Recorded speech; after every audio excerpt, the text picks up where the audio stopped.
Fireman, fire woman, fireman driver അല്ലെ, പല ആൾക്കാരുടെ സ്വപ്ന ജോലിയാണ്. ഇപ്പൊ CPO പരീക്ഷയ്ക്ക് പഠിക്കുന്ന ആൾക്കാർ പോലും പലപ്പോഴും പ്രിഫർ ചെയ്യുന്നത് ഫയർമാൻ ജോലികൾ തന്നെയാണ്, അല്ലെങ്കിൽ ഫയർ വുമൺ ജോലിയാണ്. എന്തുകൊണ്ടാ? കുറെ ഒരു വർക്ക് ലൈഫ് ബാലൻസ് ഉണ്ട്. അവധി ദിവസങ്ങൾ എക്സ്ട്രാ കുറച്ച് കിട്ടും. അപ്പൊ അതുകൊണ്ട് തന്നെ ഒരു സ്വപ്ന ജോലിയുടെ നോട്ടിഫിക്കേഷൻ ആണ് PSC ഇപ്പോൾ പബ്ലിഷ് ചെയ്തിട്ടുള്ളത്. എക്സാം ഡേറ്റും ഡീറ്റെയിൽഡ് സിലബസും ഒക്കെ പുറകെ വരും. അപ്പോൾ ഈ പരീക്ഷയ്ക്ക് വേണ്ടി, അതായത് ഫയർമാൻ, ഫയർ വുമൺ പരീക്ഷയ്ക്ക് വേണ്ടി പഠിക്കുമ്പോൾ ഫയർ ആയി തന്നെ പഠിക്കുക അല്ലെ. അപ്പം ഇന്നത്തെ ക്ലാസ്സിൽ എങ്ങനെയാണ് ഈ പരീക്ഷയ്ക്ക് വേണ്ടി ടാക്ടിക്കലായി അപ്രോച്ച് ചെയ്യേണ്ടതാണ് നമ്മൾ പഠിക്കാൻ പോകുന്നത്. നമുക്കറിയാം, യൂണിഫോം ജോലിക്ക് അതിൻ്റെതായ ഒരു കരിഷ്മയുണ്ട്, അതിൻ്റെതായ റെസ്പോൺസിബിലിറ്റി ഉണ്ട്. പക്ഷേ ടാക്ടിക്കൽ നേച്ചർ ഉള്ള ജോലിയാണ് യൂണിഫോം ജോബ്സ് എന്ന് പറയുന്നത്. അത്തരം പരീക്ഷകൾക്ക് വേണ്ടി പഠിക്കുമ്പോൾ തന്ത്രപരമായി സ്ട്രാറ്റജിക്കായി തന്നെ പഠിക്കണം. പെട്ടെന്ന് ഞാൻ ഈ വീഡിയോയിൽ അതിന്റെ ടിപ്സും ടെക്നിക്സും ഒക്കെ പറഞ്ഞുതരാം. നിങ്ങൾ സെൽഫ് സ്റ്റഡി നടത്തുന്ന ഒരു വ്യക്തിയാണെങ്കിൽ തീർച്ചയായിട്ടും ഇത് നിങ്ങളുടെ സ്റ്റഡീസ് ഇൻക്ലൂഡ് ചെയ്യുക. ക്ഷമിക്കണം, ഇതെനിക്ക് ചെറിയൊരു പനി പിടിച്ചിരിക്കുകയാണ്, അതാണ് സൗണ്ടും ഒക്കെ ഇങ്ങനെ ഇരിക്കുന്നത്. ഓക്കെ, ഇന്നത്തെ ക്ലാസ് നോട്ട്സ് ഒക്കെ എപ്പോഴും പറയുന്ന പോലെ ടെലിഗ്രാമിൽ അവൈലബിൾ ആയിരിക്കും. ടെലിഗ്രാം കുടുംബാംഗങ്ങളല്ലാത്ത ആൾക്കാർ ടെലിഗ്രാം ഫാമിലി മെമ്പേഴ്സ് ആവുക. ഇത്തരത്തിലുള്ള പല നോട്ട്സും ഡെയിലി ഫ്രീ മോക്ക് ടെസ്റ്റുകളും മൈക്രോ ക്ലാസ്സസ് ഒക്കെ നിങ്ങൾക്ക് അവിടെ കിട്ടുന്നതായിരിക്കും കേട്ടോ. അപ്പൊ നമുക്ക് നേരെ നമ്മുടെ ടോപ്പിക്കിലേക്ക് പോകാം. ഇതിൽ പുതിയതായി എന്തെങ്കിലും പറയാനുണ്ടോ എന്ന് ചോദിച്ചു കഴിഞ്ഞാൽ പുതിയ പാറ്റേണിൽ പഠിക്കുന്ന കാര്യം തന്നെയാണ് പറയാനുള്ളത്. ബിക്കോസ് കട്ട് ഓഫ് കൂടും, ഒരു സംശയമില്ല, കട്ട് ഓഫ് കൂടും. കാര്യം സിവിൽ സർവീസ് പരീക്ഷയ്ക്ക് പ്രിപ്പയർ ചെയ്തുകൊണ്ടിരുന്ന ഉദ്യോഗാർത്ഥികൾ ഇവരുടെ ഒരു ബാക്കപ്പ് പ്ലാൻ ആയിട്ട് ഇപ്പം കാണുന്നത് ഡിഗ്രി ലെവൽ PSC ആണ്. അപ്പം ട്രഡീഷണൽ ആയി ഡിഗ്രി ലെവൽ PSC പഠിച്ചുകൊണ്ടിരിക്കുന്ന പിള്ളേരൊക്കെ ഇപ്പം ബാക്കപ്പ് പ്ലാൻ ആയിട്ട് കാണുന്നത് 10th +2 പരീക്ഷകളാണ്. കട്ട് ഓഫ് കൂടും, പണ്ടത്തെ പോലല്ല ഉഴപ്പരുത്. കാര്യം ഈ +2 ലെവൽ ബാച്ചസിന്റെ പ്രത്യേകത എന്താണെന്ന് വെച്ച് കഴിഞ്ഞാൽ കൂടുതലും ആമ്പിള്ളേരാ, നമുക്കറിയാം, അവര് കുറച്ച് ഉഴപ്പന്മാരാണ്. അപ്പം ഞാനും ആ കാറ്റഗറി തന്നെ ആയിരുന്നു. അതുകൊണ്ട് നിങ്ങളുടെ മെന്റാലിറ്റി എനിക്ക് കൃത്യമായി അറിയാം. പക്ഷെ ഇനി ഉഴപ്പിക്കഴിഞ്ഞാൽ ഇനിയുള്ള PSCയുടെ പുതിയ പരീക്ഷകളിൽ പിടിച്ചിരിക്കാൻ പറ്റില്ല. നിങ്ങൾ ജീവിതം മുന്നിൽ വെച്ചുകൊണ്ട് തന്നെ പഠിക്കാം, അതെനിക്ക് പറയാനുള്ളൂ. പുതിയ പാറ്റേണിൽ തന്നെ പഠിക്കാം. അപ്പോൾ പുതിയ പാറ്റേണിൽ പഠിക്കുമ്പോൾ ഞാൻ എല്ലാ വീഡിയോയിലും പറയുന്നൊരു കാര്യമാണ്, ആഴത്തിൽ പഠിക്കുക, കറക്കി കുത്തുക. അപ്പൊ ഇന്നത്തെ ക്ലാസ്സിൽ കഴിഞ്ഞ ഫയർമാൻ പരീക്ഷയിൽ വന്നിട്ടുള്ള ചില ചോദ്യങ്ങളൊന്നും എടുത്തു വെച്ചിട്ട് കറക്കി കുത്തിന്റെ സാധ്യതകൾ എത്രത്തോളം ഉണ്ടെന്ന് നമുക്ക് നോക്കാം. ഈ വിവരമില്ലാത്തവര് പറയുന്ന പ്രശ്നം എന്ന് വെച്ച് കഴിഞ്ഞാൽ കറക്കി കുത്ത, ആ വാക്ക് കേൾക്കുമ്പോഴത്തേക്കും ഇതെന്തോ നടക്കാത്തൊരു സംഭവമാണെന്നാണ് ചിന്തിക്കുന്നത്. എന്താണെന്ന് നിങ്ങൾ മനസ്സിലാക്കുക, ഇത് ഇന്റലക്ച്വൽ കറക്കി കുത്താണ്. ഈ ലോജിക്സ് എന്ന് പറയുന്ന ഒരു ആർട്ട് അല്ലെങ്കിൽ ഫീൽഡ് ഓഫ് സയൻസ് അരിസ്റ്റോട്ടലിന്റെ കാലഘട്ടത്തൊക്കെ ഉള്ളതാണ്. പഴയ പാറ്റേണിൽ പഠിക്കുകയും പഠിപ്പിക്കുകയും ചെയ്യുന്ന ആൾക്കാർക്ക് ഇപ്പോഴും എലിമിനേഷൻ ടെക്നിക്സിനെ പറ്റി കൃത്യമായിട്ട് അറിയില്ല. അല്ലെങ്കിൽ അവരോട് ക്ഷമിച്ചതിന് ശേഷം എന്ത് ചെയ്യുക, ഈ ഒരു പാറ്റേണിൽ പഠിച്ചു തുടങ്ങുക. എല്ലാവരും പ്രായപൂർത്തിയായിട്ടുള്ള ആൾക്കാരാണ് പഠിക്കുന്നത്. ശരിയും തെറ്റും തിരിച്ചറിയാനുള്ള ഒരു പക്വത എല്ലാവർക്കും ഉണ്ട്. അതുകൊണ്ട് തന്നെ കഴിഞ്ഞ ഫയർമാൻ പരീക്ഷയിൽ വന്നിട്ടുള്ള ആദ്യത്തെ 2 ചോദ്യങ്ങളായത് ചോദ്യങ്ങൾ റിലേറ്റീവ്ലി സിമ്പിൾ ആണ്, പക്ഷെ ഇതിന്റെ ടെക്നിക്കാണ് നിങ്ങൾ മനസ്സിലാക്കേണ്ടത്. 90-91 ചോദ്യങ്ങൾ ഒരു പരീക്ഷ കിട്ടുമ്പോഴത്തേക്കും ഒരു 10 ചോദ്യങ്ങൾ വായിച്ചു നോക്കുമ്പോൾ ചിലപ്പം ഒന്നാമത്തെ ചോദ്യത്തിന്റെ ക്ലൂ 10ാമത്തെ ചോദ്യത്തിനകത്ത് ഉണ്ടായിരിക്കും. ഇവിടെ നോക്കിയേ, ഫസ്റ്റ് ക്വസ്റ്റ്യൻ എന്താ? ഫസ്റ്റ് എയ്ഡുമായി ബന്ധപ്പെട്ട CPRന്റെ ശരിയായ പൂർണ്ണരൂപം ഉണ്ട്, എന്താണെന്ന ചോദ്യം. ഇത് നിങ്ങൾക്ക് അറിയില്ലെന്ന് തന്നെ ഇരിക്കട്ടെ, പക്ഷെ എല്ലാത്തിലും ഒരു കാര്യമുണ്ട് അല്ലെ. കാർഡിയോ പൾമണറി എന്നൊരു വാക്കുണ്ട്. കാർഡിയോ പൾമണറി, കാർഡിയോ പ്രിലിമിനറി, പോട്ടെ, പ്രിലിമിനറി എന്തായാലും വരത്തില്ല, നമുക്കറിയാം. കറക്റ്റ് പൾസ് റേറ്റ്, ഹൃദയവുമായി ബന്ധപ്പെട്ട എന്തോ ഒരു സംഭവമാണെന്ന് എല്ലാ ഓപ്ഷനും അതുണ്ട്. Something is related to heart, ഹൃദയവുമായി ബന്ധപ്പെട്ട എന്തോ ഒരു സാധനമാണ്.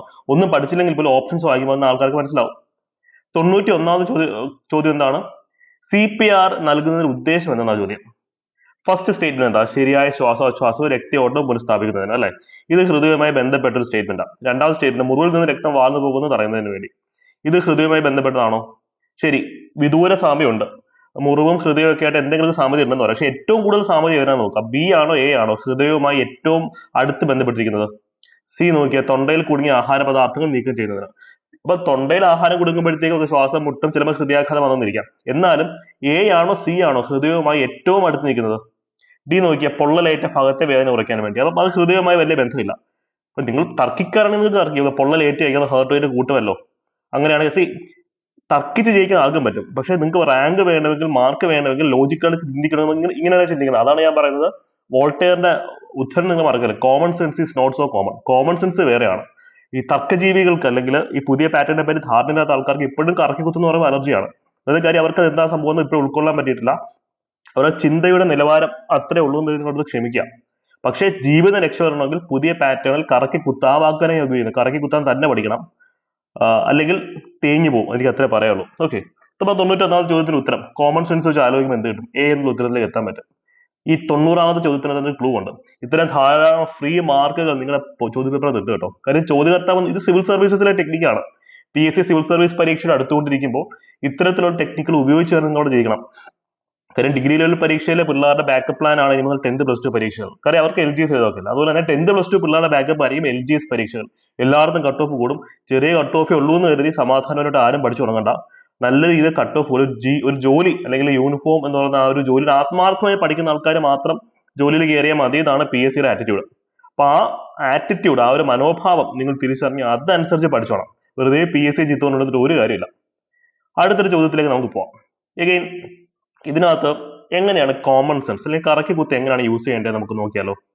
ഹരിത വിപ്ലവം സ്ഥിരം തീമാണ് അല്ലെ. ഹരിത വിപ്ലവവുമായി ബന്ധപ്പെട്ട ശരിയായ പ്രസ്താവന എന്തെന്നാണ് ചോദ്യം. 3 സ്റ്റേറ്റ്മെന്റ്സ് ഉണ്ട്. സ്റ്റേറ്റ്മെന്റ് ടൈപ്പ് ക്വസ്റ്റ്യൻസ് ആണ് ഏറ്റവും ഈസി. ഇപ്പം നിങ്ങൾ ഈ ഒരു പാറ്റേണിലേക്ക് വന്നു കഴിഞ്ഞാൽ 1 വേർഡ് ക്വസ്റ്റ്യൻസ് നിങ്ങൾക്ക് ബുദ്ധിമുട്ടാവുകയും സ്റ്റേറ്റ്മെന്റ് ടൈപ്പ് ക്വസ്റ്റ്യൻസ് ഈസി ആവുകയും ചെയ്യും. അത് നിങ്ങൾക്ക് ആ ഒരു പാറ്റേണിൽ വന്നു കഴിയുമ്പോൾ അതിന്റെ ഒരു ബ്യൂട്ടി നിങ്ങൾക്ക് മനസ്സിലാക്കാം. ഓക്കെ, അപ്പം ഇതിന്റെ ചോദ്യത്തിന് ഉത്തരം പറഞ്ഞല്ലോ. ഇതിന്റെ ഉത്തരം എന്തൊരു 90 ഉത്തരം എന്തൊരു ഇത് C ആണല്ലേ, കാർഡിയോ പൾമണറി റിസെപ്ഷൻ. ഇതൊന്ന് ഓർത്ത് വെക്കുക. അതാണ് ഞാൻ പറഞ്ഞത്, പഠിക്കുകയും വേണം കറക്കി കുത്താനും പഠിക്കണം, രണ്ടും വേണം. പഠിച്ചത് മാത്രമേ ഉത്തരത്തിലേക്ക് എഴുതൂ എന്നുള്ള വാശിയിൽ പോവുകയാണെങ്കിൽ, സ്കിപ്പ് അടിക്കാനാണ് പ്ലാൻ എങ്കിൽ സ്കിപ്പ് അടിച്ചുകൊണ്ടിരിക്കത്തേ ഉള്ളൂ. PSC നിങ്ങളെ സ്കിപ്പ് അടിക്കും. ഇവന് റാങ്ക് കൊടുക്കേണ്ട എന്ന രീതിയിൽ നിങ്ങളെ സ്കിപ്പ് അടിച്ചു വിടും. ഓക്കെ, അടുത്ത ഹരിത വിപ്ലവവുമായി ബന്ധപ്പെട്ട ശരിയായ പ്രസ്താവനയാണ് അല്ലെ. ബഫർ സ്റ്റോക്ക് സൃഷ്ടിക്കാൻ ആവശ്യമായ ഭക്ഷ്യധാന്യങ്ങൾ സംഭരിക്കുവാൻ ഗവൺമെന്റിന് സാധിച്ചു. ഈ സ്റ്റേറ്റ്മെന്റ് ശരിയാണോ തെറ്റാണോ? അനധി ബ്ലോഗ്സിലെ പിള്ളേർ സ്റ്റേറ്റ്മെന്റ്സ് വായിക്കുന്നതിനേക്കാൾ മുമ്പ് ഓപ്ഷൻസ് സ്കാൻ ചെയ്ത് നോക്കും അല്ലെ. ഓപ്ഷൻസിന് അത് കോമൺ ആയിട്ടുള്ള എന്തെങ്കിലും ഓപ്ഷൻ ഉണ്ടോ നോക്കിയേ. ഫസ്റ്റ് സ്റ്റേറ്റ്മെന്റ് 3 ഓപ്ഷൻസ് അത് കോമൺ ആണ്. തേർഡ് സ്റ്റേറ്റ്മെന്റ് 3 ഓപ്ഷൻസിൽ കോമൺ ആണ്. സെക്കൻഡ് സ്റ്റേറ്റ്മെന്റ് 3 ഓപ്ഷൻസ് അത് കോമൺ. അപ്പൊ നമുക്ക് കൃത്യമായി ഇതാണ് എന്ന് പറയേണ്ട കോമൺ ഓപ്ഷൻസ് ഒന്നും ഇല്ല. അപ്പൊ അതിനുശേഷം ചോദ്യം ഒന്നുകൂടി വായിച്ചു നോക്കാം. വിപ്ലവമാണല്ലോ, ഹരിത വിപ്ലവം എന്താണെന്ന് അറിയാം. ഭക്ഷ്യധാന്യങ്ങളുടെ പ്രൊഡക്ഷൻ കൂടി എന്നുള്ള കാര്യം എല്ലാവർക്കും അറിയാം. അപ്പം ഒരു സാധനത്തിന്റെ പ്രൊഡക്ഷൻ കൂടിക്കഴിഞ്ഞാൽ ഡിമാൻഡ് ആൻഡ് സപ്ലൈ തിയറി മാത്രം വെച്ച് ആലോചിച്ച് നോക്കിയേ. ഒരു ഇപ്പം അൽഫാം, ഞാൻ എല്ലാത്തിനും എനിക്ക് ഏറ്റവും ഇഷ്ടപ്പെട്ട ഫുഡിൽ ഒന്നാണ് അൽഫാം ഷവായൊക്കെ. അപ്പം ഞാൻ എന്ത് ചെയ്യും, അതിനെയാണ് എക്സാമ്പിൾ എടുക്കുക. അപ്പൊ അൽഫാമിന്റെ പ്രൊഡക്ഷൻ ക്രമാതീതമായി കുറഞ്ഞ എന്ത് പറ്റും, വാങ്ങിക്കാനുള്ള ആൾക്കാരുടെ എണ്ണം ഉണ്ട്, പക്ഷെ പ്രൊഡക്ഷൻ കൂടുക. അപ്പൊ ഈ സാധനത്തിന്റെ വില കൂടുകയോ കുറയോ? ഇപ്പൊ സ്വർണം ഭയങ്കര റയർ ആണ്, പ്രൊഡക്ഷൻ കുറവായതുകൊണ്ട് സ്വർണ്ണത്തിന്റെ വില, എന്തിന്റെ പ്രൊഡക്ഷൻ കൂടിയാലും അതിന്റെ വില കുറയുമോ കൂടുമോ? വില കുറയും. അപ്പോൾ സെക്കൻഡ് സ്റ്റേറ്റ്മെന്റ് എന്തായാലും ശരിയാണ്. സെക്കൻഡ് സ്റ്റേറ്റ്മെന്റ് ശരിയാണ്, ഫസ്റ്റ് സ്റ്റേറ്റ്മെന്റ് തെറ്റാന്നുള്ളത് മനസ്സിലാക്കാൻ പറ്റും. പ്രൊഡക്ഷൻ കൂടിയാൽ അതിന്റെ ബഫർ സ്റ്റോക്ക് കൂടുകയോ കുറയോ? ബഫർ സ്റ്റോക്ക് എന്താ, കരുതി വെക്കുന്ന ഒരു സംഭവമാണ്. അപ്പോൾ ഇപ്പം നിങ്ങൾ ഹരിത വിപ്ലവം വിടുക, വൈറ്റ് റെവല്യൂഷൻ എടുക്കുക, ധവള വിപ്ലവം. അപ്പൊ ഏത് ഇത്തരത്തിലുള്ള ഒരു സംഭവത്തിന് പ്രൊഡക്ഷൻ കൂട്ടുന്ന ഏത് വിപ്ലവം വന്നു കഴിഞ്ഞാലും അത് സക്സസ്ഫുൾ ആയെങ്കിൽ, വിജയകരമാവുകയാണെങ്കിൽ അതിന്റെ ബഫർ സ്റ്റോക്ക് കൂടുമോ കുറയുമോ? ബഫർ സ്റ്റോക്ക് എന്തായാലും കൂടും, സംശയമില്ലാത്ത കാര്യമാണ്. അപ്പൊ ഫസ്റ്റ് സ്റ്റേറ്റ്മെന്റ് സെക്കൻഡ് സ്റ്റേറ്റ്മെന്റ് ശരിയാന്നുള്ളത് ഹരിത വിപ്ലവം എന്താണെന്നുള്ള കോൺസെപ്റ്റ് മനസ്സിലാക്കി നമുക്ക് കിട്ടും. ഇതാണ് ഞാൻ പറയുന്നത്, കാണാതെ പഠിക്കരുത്, കോൺസെപ്റ്റ് മനസ്സിലാക്കി തന്നെ പഠിക്കുക. അപ്പൊ ഞങ്ങളുടെ ബാച്ചസിന് ഈ രീതിയിലാണ് ഡിസൈൻ ചെയ്തിട്ടുള്ളത്. മൂന്നാമത്തെ സ്റ്റേറ്റ്മെന്റ് എന്താ, സമ്പന്ന കർഷകരും ദരിദ്ര കർഷകരും നമ്മൾ അദ്ദല വർദ്ധിച്ചു. അപ്പൊ ഫസ്റ്റും സെക്കൻഡ് സ്റ്റേറ്റ്മെന്റ് ശരിയാണ്. ഇത് തേർഡ് സ്റ്റേറ്റ്മെന്റിനെ പറ്റിയുള്ള സംശയമാണ്. ഈ ഒരു സ്റ്റേറ്റ്മെന്റ് പ്രധാനപ്പെട്ട ഏത് വിപ്ലവം എടുത്തു കഴിഞ്ഞാലും ശരിയല്ലേ. ധവള വിപ്ലവം ആയിക്കോട്ടെ, ഹരിത വിപ്ലവം ആയിക്കോട്ടെ. കാര്യം ഒരു ഗവൺമെന്റ് പുതിയതായിട്ടൊരു സ്കീം കൊണ്ടുവരുമ്പോൾ അതിന്റെ ബെനിഫിറ്റ് കൂടുതൽ കിട്ടുന്ന ആർക്കാ? സമ്പന്നർക്കല്ലേ. ഇപ്പൊ പല സ്ഥലത്തും നമ്മൾ പറഞ്ഞൊരു കാര്യം അതാ, ഈ ഇത്തരം വിപ്ലവങ്ങൾ ഇത് ജന്മിമാരെ സാമീന്ദർമാരെയാണ് പലപ്പോഴും ബെനിഫിഷ്യൽ ആക്കിയിട്ടുള്ളത്. എന്തുകൊണ്ടാ? ഇനി അവർക്ക് പെട്ടെന്ന് ഇതിൽ പാർട്ടിസിപ്പേറ്റ് ചെയ്യാൻ പറ്റും. കാര്യം വിത്തിനങ്ങൾ പെട്ടെന്ന് വാങ്ങിക്കാൻ പറ്റും, ട്രാക്ടറുകൾ അല്ലെങ്കിൽ വലിയ വലിയ നെൽപ്പാടങ്ങൾക്ക് പെട്ടെന്ന് വാങ്ങി പെട്ടെന്ന് കൃഷിയുള്ള പൈസ അവിടെ ഉണ്ട്. പാവപ്പെട്ടവരുടെ കയ്യിൽ അതുമല്ലോ ഉണ്ടോ? ഇല്ല. മാത്രമല്ല ഗ്രീൻ റെവല്യൂഷന്റെ സമയം എന്ന് പറയുമ്പോഴത്തേക്കും അത് വിത്തിനങ്ങൾക്ക് വില കൂടുതലായിരുന്നു. High yielding variety of seeds അല്ലെ, അത്യുൽപാദന ശേഷിയുള്ള വിത്തിനങ്ങളായിരുന്നു. അതിന് വില കൂടുതലാണ്. പലപ്പോഴും രണ്ടാമതൊന്നും ഉപയോഗിക്കാൻ പറ്റത്തില്ല. ടെർമിനേഷൻ സീഡ്സ് എന്നൊക്കെ പറയും. ഒരു പ്രാവശ്യം ഉപയോഗിച്ചിട്ട് അതിന് ഒരു ധാന്യം വളരുന്നു, അതിന്റെ വിത്തെടുത്താണ് അടുത്ത പ്രാവശ്യം നമ്മൾ പൊതുവെ ഉപയോഗിക്കുക. പക്ഷെ ഇവിടെ ജനറ്റിക്കലി മോഡിഫൈ അല്ലെങ്കിൽ സ്പെസിഫിക്കലി എഞ്ചിനീയർഡ് ആയിട്ട് സീഡ്സിന് അത് പറ്റത്തില്ല, ഒറ്റ പ്രാവശ്യം ഉപയോഗിക്കാൻ പറ്റുള്ളൂ. അപ്പൊ അതുകൊണ്ട് തന്നെ തേർഡ് സ്റ്റേറ്റ്മെന്റും കറക്റ്റ് ആണ്. അതൊരു ഉത്തരം B ആണ്.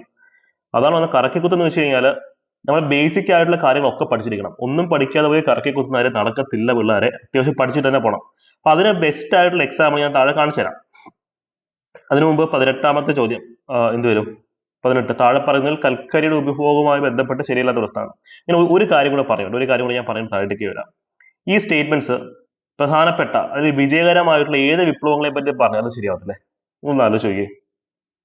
1, 2, 3 ധവള വിപ്ലവത്തെ സംബന്ധിച്ചാണെങ്കിലും ഹരിത വിപ്ലവത്തെ സംബന്ധിച്ചാണെങ്കിലും പ്രധാനമായിട്ടുള്ള ഏത് ഒരു അഗ്രികൾച്ചർ കമ്മോഡിറ്റി റിലേറ്റഡ് വിപ്ലവത്തെ സംബന്ധിച്ചാണ് ഈ സ്റ്റേറ്റ്മെന്റ്സ് എല്ലാം കറക്റ്റാണ്. ഇതാണ് നമ്മൾ പറയുന്നത്, നമ്മൾ അനലിറ്റിക്കലായി പഠിക്കുമ്പോൾ കറക്കി കുത്താനുള്ള സ്കില്ല് സ്വാഭാവികമായി നമ്മളിലേക്ക് വരും.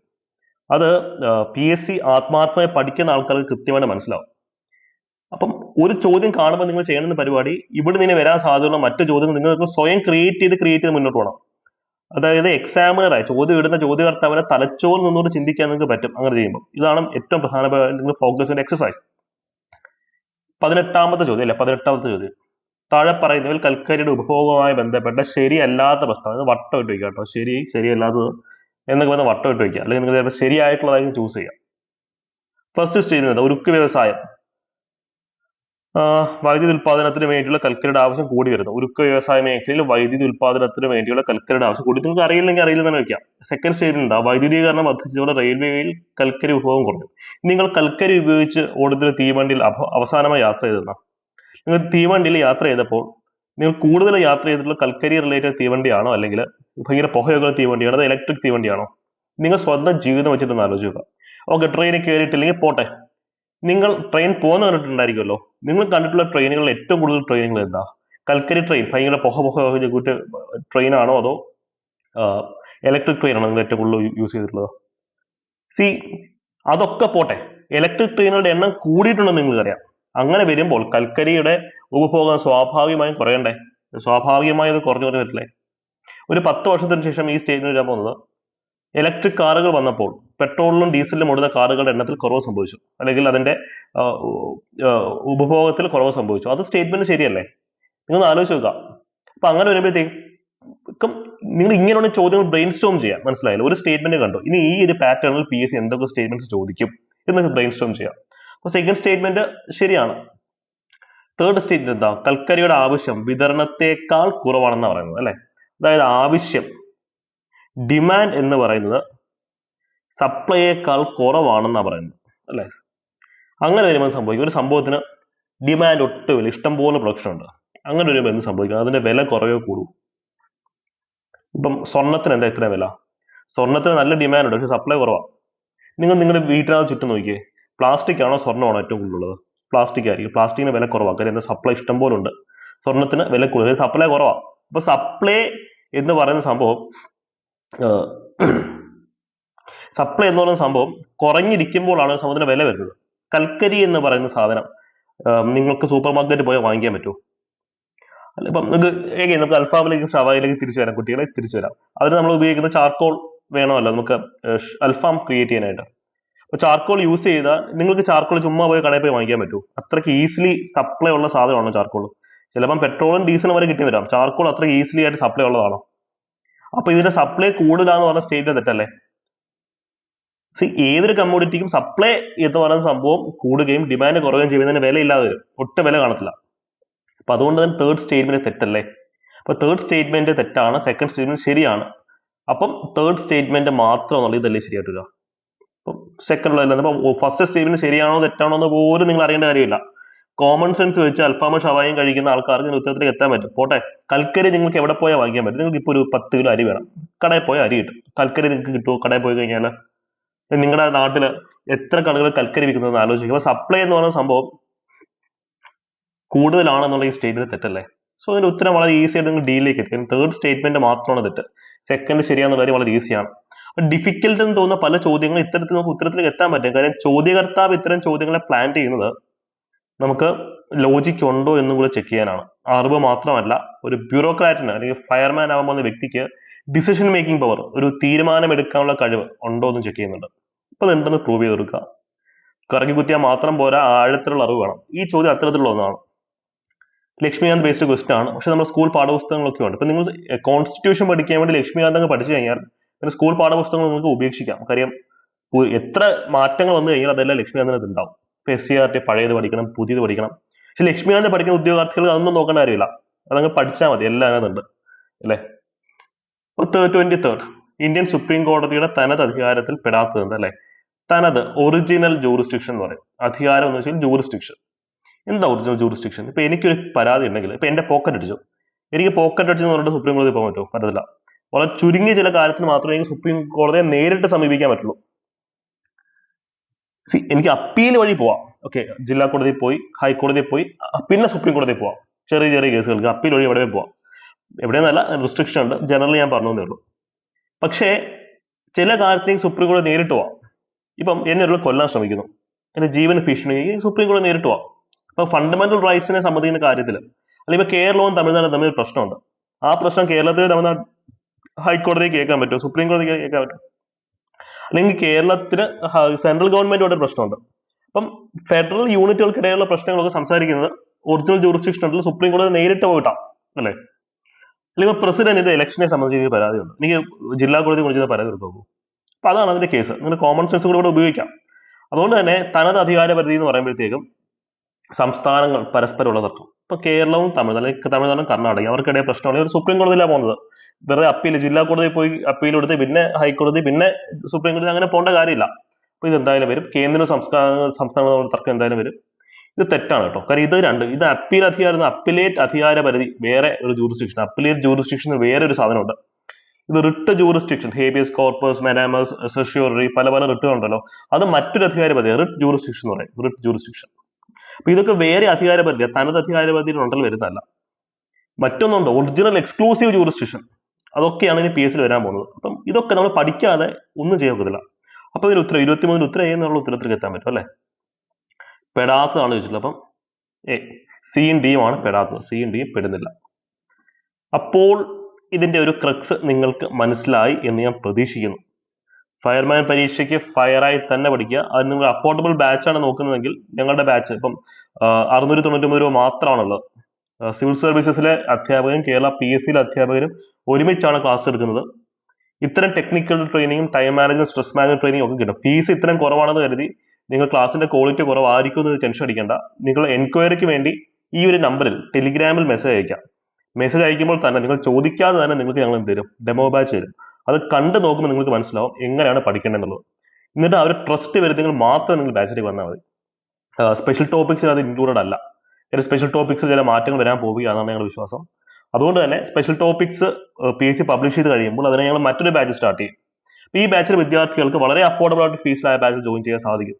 എന്തായാലും ടോട്ടൽ ഫീസ് അധികം ആവത്തില്ല, ഞങ്ങൾ ഉറപ്പുവരുന്നൊരു കാര്യമാണ്. ഓക്കെ, അപ്പോൾ അടിപൊളിയായി പഠിക്കുക, പുതിയ പാറ്റേൺ തന്നെ പഠിക്കുക. സെൽഫ് സ്റ്റഡി നടന്ന വിദ്യാർത്ഥികളാണെങ്കിലും പഠിച്ചു തുടങ്ങാം. യൂട്യൂബും ടെലിഗ്രാം വഴി ധാരാളം ക്ലാസ്സുകൾ നിങ്ങൾക്ക് കിട്ടിക്കൊണ്ടേയിരിക്കും. അടിപൊളിയായി തന്നെ പഠിച്ചു തുടങ്ങാം. ഒരു അഫോർഡബിൾ ബാച്ച് വേണമെന്നുള്ള ആൾക്കാർക്ക് ടെലിഗ്രാം വഴി ഞങ്ങളെ കോൺടാക്ട് ചെയ്യാം. കമന്റ് സെക്ഷനിൽ പിൻ ചെയ്തിട്ടുള്ള നമ്പറിൽ ജസ്റ്റ് ഒരു മെസ്സേജ് അയച്ചാൽ മതി. ഓക്കെ, അപ്പോൾ ഓൾ ദി ബെസ്റ്റ്. മറ്റൊരു ക്ലാസ്സുമായി കാണാം. Thank you, by.